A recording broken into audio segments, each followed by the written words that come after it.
Hello guys, welcome back to my channel. It's Santoshi और आज का टॉपिक है व्हाट इज लैंग्वेज एंड उसका नेचर।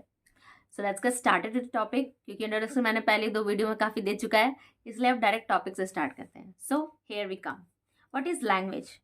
लैंग्वेज यानी भाषा। भाषा का मतलब क्या है? भाषा हम लोग जो आम हिंदी भाषा में हम लोग जो सीखते थे, भाषा वह साधन है जिससे हम अपनी बातों को बोलकर लिखकर व्यक्त करते किसी के पास। जस्ट लाइक यहाँ पे भी भाषा का मतलब वही है। Language is a medium of participants in social activity. मतलब लैंग्वेज एक मीडियम है जो आप सोशल एक्टिविटीज़ में एज अ पार्टिसिपेंट यूज़ करते हो। इसका मतलब ये है कि आप किसी भी पार्टिसिपेशन के लिए आप लैंग्वेज का यूज़ करते ही करते हो। Effective tool with which society formulate model of society life and conduct. For example, female speech are more conservative than male. Female का जो स्पीच होता है वो ज़्यादा कंजर्वेटिव होता है, मतलब वो उसमें ज़्यादा दमदार होता है, आप ये कह सकते हो। Elements of language: grammatical and lexical, reflect societal needs, less elaborated linguistic structures, provide fewer resources for handling the complex problem. मतलब लैंग्वेज लैंग्वेज जो है वो ग्रामर का यूज़ करता है। साथ ही साथ ये ऐसा स्ट्रक्चर है जो हमारे सारे प्रॉब्लम्स का आसानी से वो हैंडल कर लेता है। लैंग्वेज के थ्रू हम अपनी सारी चीज़ों को एक्सप्रेस करते हैं। जैसे अपने थॉट्स को एक्सप्रेस करना है तो we have to use language. अपने प्रॉब्लम्स को अगर एक्सप्रेस करना है तो हम लोग को लैंग्वेज का यूज़ करना होता है। सो ये तो था लैंग्वेज। लैंग्वेज के लिए आपको सबसे पहले हमेशा आंसर राइटिंग में हमेशा ध्यान रखना है कि आपको किसी ना किसी का एक डेफिनेशन लिखना है। डेफिनेशन यहाँ अलग हो गया, यहाँ पे ये नहीं कि आप उसको डिफाइन कर दिए तो डेफिनेशन हो गया, नहीं। वहाँ पे डेफिनेशन का मतलब ये हो गया कि आप किसी भी राइटर का डेफिनेशन एग्जैक्ट लिखोगे। जैसे जो आपको छोटा लगे आप उसमें लिख सकते हैं। जैसे मैंने लिखा है, language is a form of human communication by means of a system of symbol principally transmitted by vocal cord. Language ऐसा फॉर्म है ह्यूमन कम्युनिकेशन के लिए जिसमें सिंबल सिंबल के थ्रू या किसी भी अपने वोकल कोड से, यानी अपनी आवाज़ से हम लोग किसी भी चीज़ के लिए कम्युनिकेशन करते हैं। Here language is a purely human, जो कि दिया गया था आर एस रॉबिन के द्वारा, और बाकियों का भी है। So you can see this and add in your answer. So ये तो था लैंग्वेज। ये मैंने काफ़ी शॉर्टेड रखा है, आप लैंग्वेज को और थोड़ा सा एलेबोरेट कर सकते हो। बहुत सारे साइट में आपको मिल भी जाएंगे। ऐसे ये नोट्स है मेरा, दैट्स वाई मैंने काफ़ी शॉर्टेड करके रखा है ताकि याद करने में मुझे ज़्यादा ईजी होता है। सो आते हैं nature and characteristics of language. उसका लैंग्वेज का कैरेक्टरिस्टिक और नेचर कैसा है। Language is a learning of language is not an automatic process. Of course it is a behavior, but it is not type of behavior like walking, crawling, that comes to child in natural way. Language is not possible without effort. Language याद करना पड़ता है, सीखना पड़ता है। कैसे? ये automatic process नहीं है। इसका मतलब ये हुआ कि लैंग्वेज का मतलब ये नहीं कि आप वॉक करना सीख रहे हो, क्रॉलिंग करना सीख रहे हो, ये नहीं होता। जो चाइल्ड में नेचुरली आ जाता है ये सब चीज़ें, लेकिन लैंग्वेज नेचुरली नहीं आता, इसके लिए हमें एफर्ट लगाना पड़ता है। Language is a acquired behaviour, ये अर्जित बिहेवियर है। डैट मीन्स कि you have to grasp it from other, आप डायरेक्ट नहीं इसको ले सकते। Language is the acquired behavior. If a baby or a man is shifted to another community or culture groups, he will acquire the knowledge spoken by the culture community. जैसे हम सभी का एक मदर टंग होता है जिसको हम लोग सीखते हैं, मतलब अक्वायर्ड करते हैं। वो हमारे कोई भी कल्चर का होता है वो हम उसको अक्वायर करते हैं। अगर हिंदी बोली जाती है तो बच्चा हिंदी अक्वायर करता है, बाहर के देशों में इंग्लिश बोली जाती है तो बच्चा इंग्लिश अक्वायर करता है। तो ये अक्वायर्ड बिहेवियर है। लैंग्वेज इज अ सिस्टम, ये सिस्टम से चलता है। Language is a system like human body. Language function through the sounds, word and structure. इसमें लैंग्वेज जो है आपका सिस्टमैटिक वे में चलता है, ये साउंड, वर्ड्स और स्ट्रक्चर्स के बेसिस पे चलता है। Language is vocal. Language is premier leg observe speech. Speech is fundamental things in a language learning.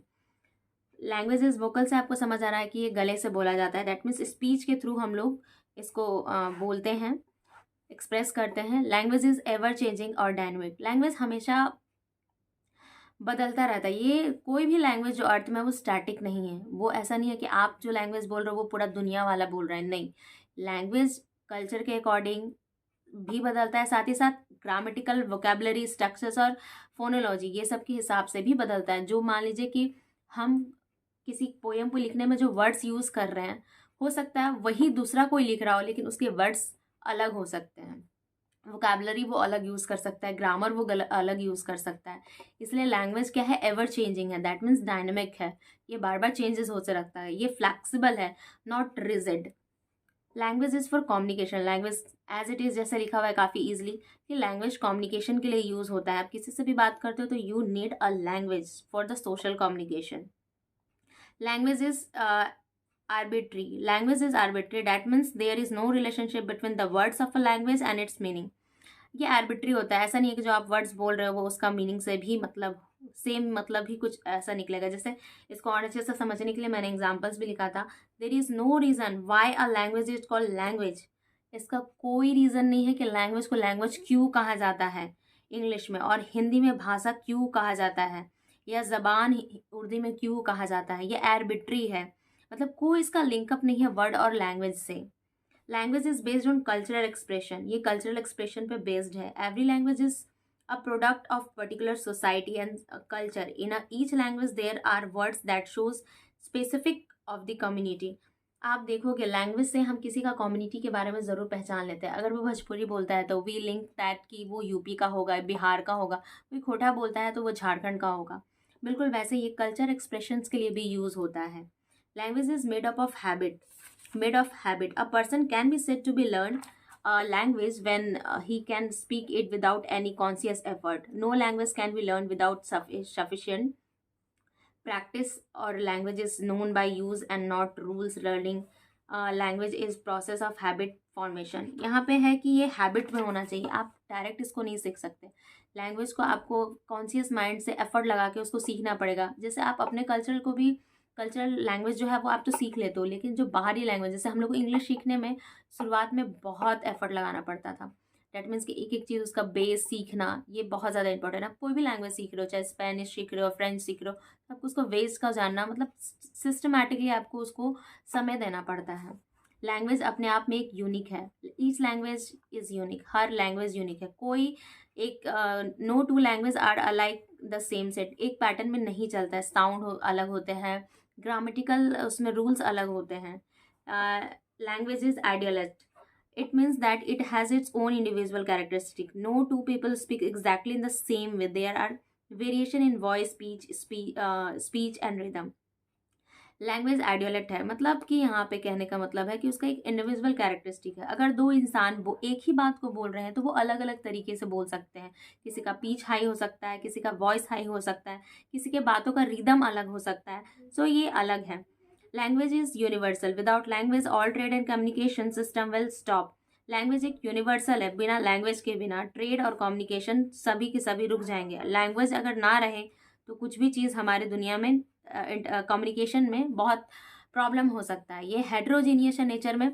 English language contain words so many other language, बहुत सारे लैंग्वेजेस का मिश्रण है। आप जैसे कि हिंदी में हम लोग पढ़ते हैं कि कुछ उर्दू वर्ड यूज होता है तो कुछ इंग्लिश वर्ड यूज होता है, उसी तरह इंग्लिश में भी कुछ स्पेनिश, लैटिन वर्ड, और ये बहुत सारे का मिश्रण है। It is a mix language, we can't said कि ये एक ही से बना हुआ है, इसलिए इसको हेट्रोजीनियस बोला जाता है।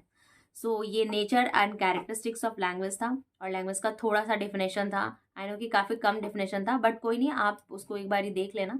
हेयर माई नोट्स, और लास्ट में रुक के जाओ क्योंकि नोट्स का मैं PDF डाल रही हूँ। Thank you.